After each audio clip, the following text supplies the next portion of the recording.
میر فیصل صاحب، میں آفس میں پہنچ چکا ہوں، تو میں تیار ہوں. آپ مجھے بتائیں کہ آپ کب تیار ہیں؟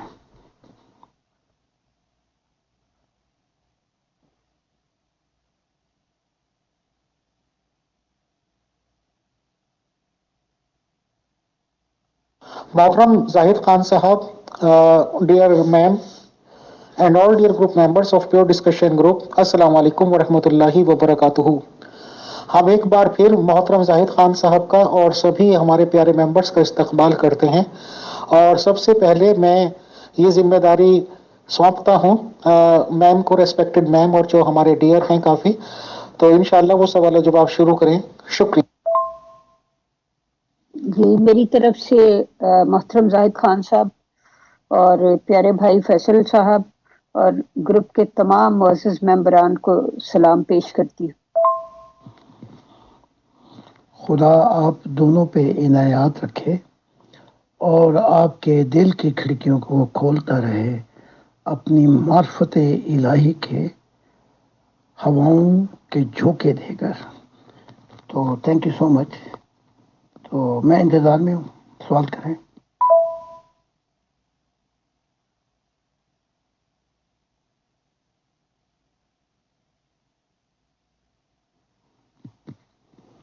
میں وہی مسیح ہوں. جی، میری طرف سے محترم زاہد خان.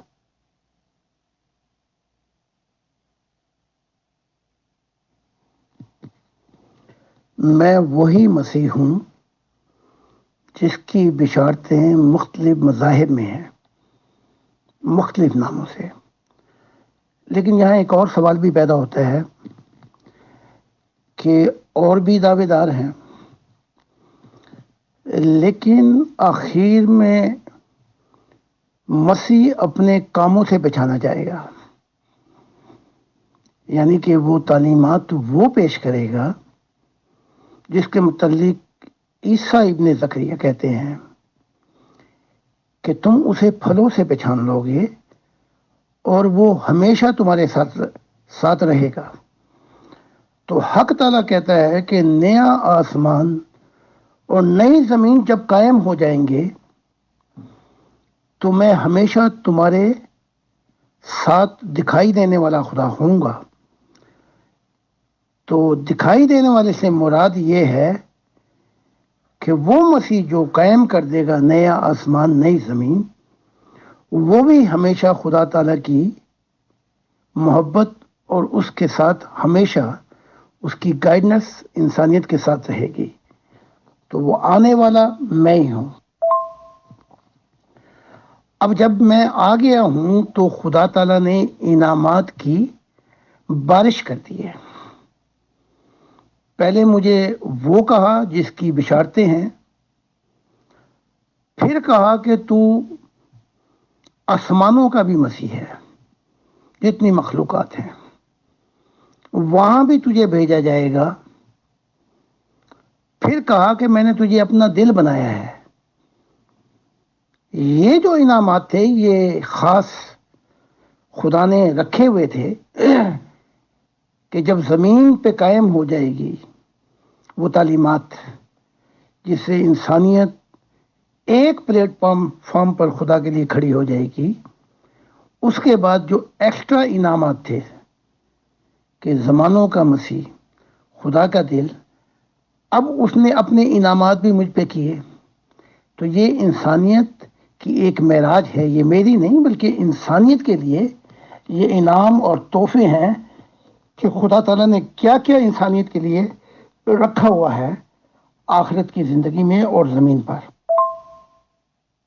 محترم زاہد خان صاحب، یہاں آپ ذرا یہ بھی واضح کر دیجیے گا کہ مسلمان آنے والے مسیح کے آسمان سے اتر کر آنے اور دمشق کے مینار پر اس کے نازل ہونے کا انتظار کر رہے ہیں، اور یہودی بھی اپنا جو ہیکل ہے وہ تعمیر کرنے کے چکر میں ہیں، اور یہ کہ ان کا خیال ہے کہ اسی سال سے یا نیکسٹ ایئر سے وہ ہیکل کی تعمیر شروع کر دیں گے، اور جیسے ہی ہیکل مکمل ہوگا تو مسیح اتر آئے گا اور مجھے نہیں پتا مسیحی برادری بھی ان کے آسمان سے اترنے کی قائل ہے. یہ آسمان سے آنے کا جو مسئلہ ہے جس نے پہلے بھی آج سے 2000 سال پہلے بھی مسائل پیدا کیے تھے اور لوگ ایلیا کے آسمان سے اترنے کے منتظر رہے، تو اس کو ذرا پلیز یہ جو گتھی ہے اس کو ذرا سلجھا دیجئے. شکریہ.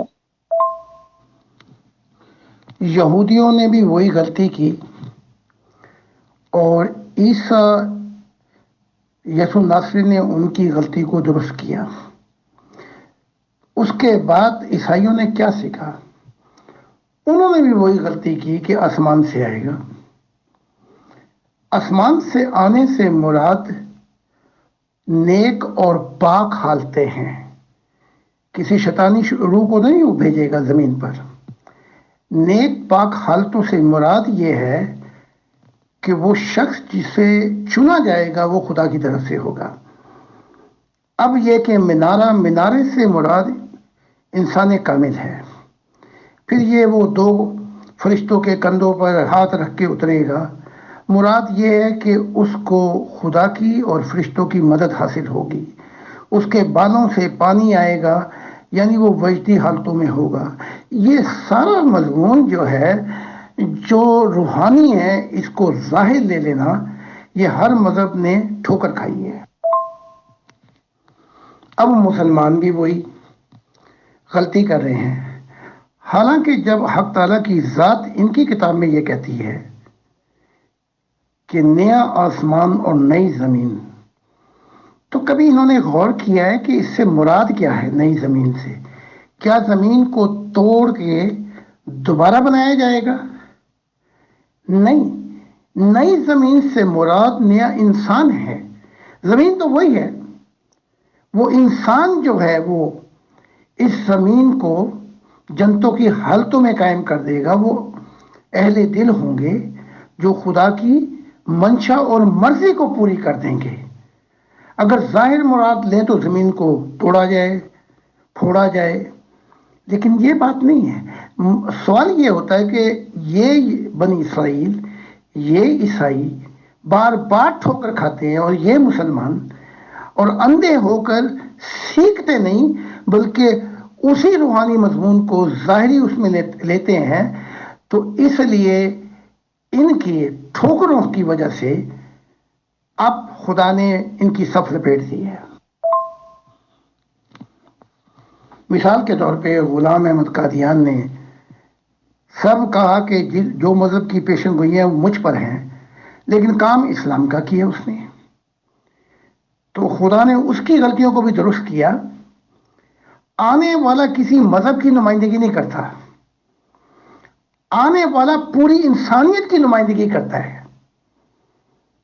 اور آنے والا جو ہے وہ خدا کی نمائندگی کرتا ہے. وہ دوبارہ اٹھا کے انسانیت کو عشق محمدی میں نہیں لے کے آتا اور پھر وہیں سے سلسلہ شروع کر دیتا ہے، یعنی کہ پرانی دنیا کو پھر پرانی بنا کے سامنے لاتا ہے. یہ خدا کی مرضی نہیں ہے. وہ تو ہر آن میں نئی شان کے اندر ہے خدا کی ذات. تو یہاں سے بھی آپ کو پھلوں کی خوشبو آ رہی ہوگی کہ آنے والا پوری انسانیت کے لیے پلیٹ فارم پر اس کو لائے گا، نہ کہ کسی مذہب کی نمائندگی کرے گا. تو وہ پھلوں سے پہچانا چاہیے. جی بہت شکریہ. تو مسلمانوں میں یہ عقیدہ کس طرح سے آ گیا کہ جو بھی آئے گا وہ ایک امتی ہوگا اور وہ حضرت محمد صلی اللہ علیہ وسلم کی غلامی میں آئے گا، جبکہ حدیث میں کہیں بھی یہ الفاظ نہیں ہیں. وہاں سیدھے سیدھے یہ الفاظ ہیں کہ میں قسم کھا کر اس اللہ کی جس کے ہاتھ میں میری جان ہے یہ کہتا ہوں کہ ضرور بضرور عیسیٰ ابن مریم تم میں نازل ہوگا. تو یہ الفاظ ہیں اور اس میں کہیں بھی یہ نہیں کہا گیا کہ وہ میری غلامی میں آئے گا. تو یہ پھر کانسیپٹ مسلمانوں نے کس طرح سے بنا لیا؟ اور اگر میرا مطلب حضرت عیسیٰ ہی کے کا لفظ کیوں استعمال کیا گیا؟ بعض لوگ کہتے ہیں کہ امت نے یہودی صفت ہو جانا تھا اس لیے عیسیٰ سمبالکلی یہ لفظ استعمال کیا گیا. آپ اس بارے میں کیا کہتے ہیں؟ یہ غلط فہمی صحابہ اور پھر جو تابعین اور اس کے بعد آئے، یہ پھیلی یوں کہ ایک اور جگہ پہ یہ بھی کہا گیا ہے کہ تمہارا امام تم میں سے ہوگا، یعنی مختلف اب یہ حدیثیں ہیں، جب تمہارا امام تم میں سے ہوگا، یہاں سے ٹھوکر کھائی ہے۔ تو عیسیٰ کی جو تشبیہ ہے وہ یہ نہیں کہ قوم یہودی ہو جائے گی، وہ تو ہو گئی، وہ تو پھر حدیثیں ہیں کہ مسلمان دائیں، اگر وہ دائی جوتی ہیں یہودی تو یہ بائی ہو جائیں گے، وہ تو ہو گئی یہ یہودی۔ لیکن عیسیٰ سے تشبیہ دی گئی تھی کہ وہ آنے والا خدا کی بادشاہت کی بات کر رہا تھا، یعنی کہ خدا کی بادشاہت قائم ہو جائے گی، اس لیے یہ تشبیہ دی گئی تھی۔ اب ٹھوکر کہاں سے کھائی انہوں نے؟ ٹھوکر انہوں نے ظاہری پن سے کھائی ہے۔ اس سے مراد جب ایک ٹھوکر بانی رکھ دے پتھر تو امتیں 100 ٹھوکریں کھائے گی۔ تو جب تمہارا امام تم میں سے ہوگا تو پھر یہاں سے جتنے آئے ہیں، یہ باقی تابعین، پھر یہ صوفی، پھر یہ ان کے مفتی، پھر یہ ان کے علماء، انہوں نے مراد پھر یہ لی کہ وہ آنے والا کیونکہ امام ہم میں سے ہوگا تو وہ کسی نئی چیز کی پیروی نہیں کرے گا بلکہ اسلام کی پیروی کرے گا، اور پھر وہ اسلام کو پھیلائے گا، امتی ہوگا۔ تو یہ گل افشانیے، یہ شوشے پھر اس امت میں پھیلتے گئے اور یہ آج ہائی لائٹ ہو گئے ہیں۔ ہائی لائٹ سے مراد ان کو ظاہری انداز سے لیا گیا ہے۔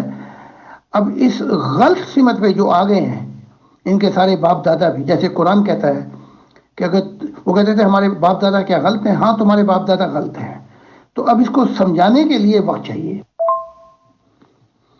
یہی ٹھوکر جو ہے، یا امام مہدی کے تھے، اسی ٹھوکر پھر بعد میں اس نے مسیح موعود بھی کہا اپنے آپ کو، غلام احمد قادیان نے، کہ تمہارا امام تم میں سے ہوگا۔ بات پوری مذہبوں کی کر رہے ہیں کہ جو جو بشارتیں آنے والے کی وہ اس پہ پوری ہوں گی، لیکن سچا مذہب اسلام ہے۔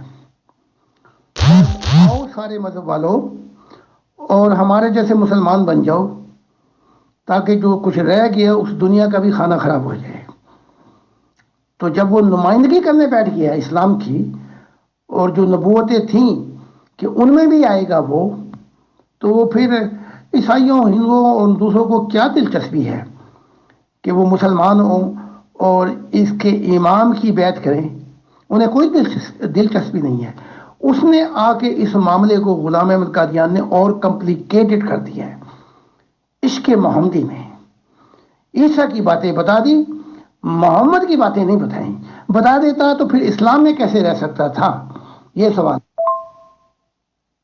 جی بہت شکریہ محترم زاہد خان صاحب۔ بعض اہل علم کہتے ہیں کہ مسیح کی آمد کے لیے نزول کا لفظ استعمال ہوا ہے اور دجال کے لیے خروج کا لفظ استعمال ہوا ہے۔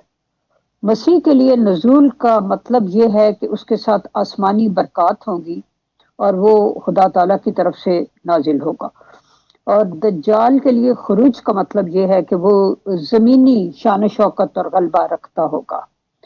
تو اب سوال یہاں پہ یہ پیدا ہوتا ہے کہ اگر جیسا کہ آپ کا کہنا ہے کہ آپ کی صورت میں مسیح کا نزول ہو چکا ہے تو دجال کا خروج بھی کیا ہو چکا ہے؟ اور اگر دجال کا خروج بھی ہو چکا ہے تو دجال ہم کس کو سمجھیں؟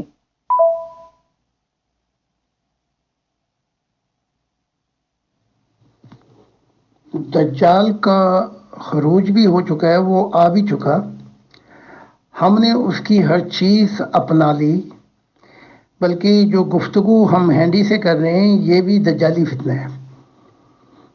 اگر ہم اب دجال کی چیزیں واپس کرنا شروع کر دیں تو پنکھا تک واپس کرنا پڑے گا، ریڈیو تک واپس کرنا پڑے گا، بس پھر کپڑے ہی رہ جائیں گے ہمارے پاس۔ بلکہ اگر کپڑوں پہ بھی تحقیق کی تو وہ بھی واپس دینے پڑیں گے۔ پتہ نہیں پھر گھوڑوں پہ، اونٹوں پہ بیٹھ کر پھر سفر کرنا پڑے گا۔ تو دجال جو ہے وہ بائیں آنکھ سے